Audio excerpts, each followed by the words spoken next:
बराच प्रॉब्लेम होता. पाय सुजलेले होते, तिच्याकडनं कोणतंही काम होत नव्हतं. म्हणजे ग्लास उचलत नव्हता किंवा पोळी करता येत नाही, कपडे नाही, काहीच नाही. आम्ही स्वतः करत होतो. माझ्या एका मित्रानं मला यवतमाळवरून नंबर दिला, तिथला पत्ता दिला, मी आलो आणि फक्त 21 दिवसाचं सरांना विनंती केली की माझ्याकडे कार्यक्रम आहे आणि मी सुद्धा ही सेवा करतो. सरांनी मला 21 दिवसाचं त्यावेळेस औषध दिलं. त्या 21 दिवसातच ती दुरुस्त झाली.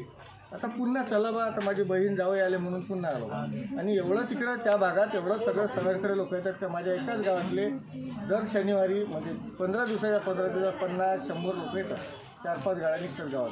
तर एवढ्या महाराष्ट्रभरातूनच त्यांचे जे संबंध आहे तिथून पूर्ण महाराष्ट्रभरातून, त्यांच्या गावातूनच, मूळ गावातूनच नाही तर पूर्ण महाराष्ट्रभरातून, प्रत्येक जिल्ह्यातून त्यांचा खूप मोठा जनसंपर्क आहे. त्या माध्यमातून पूर्ण महाराष्ट्रातून पेशंट पाठवता असतील. विचार करा किती मोठं त्यांचं तर लोकसेवेचंच काम आहे, पण आपल्यासोबत जुळल्यामुळे ती सेवा त्यांच्या माध्यमातून पूर्ण महाराष्ट्रभर प्रत्येक ठिकाणी जात आहे.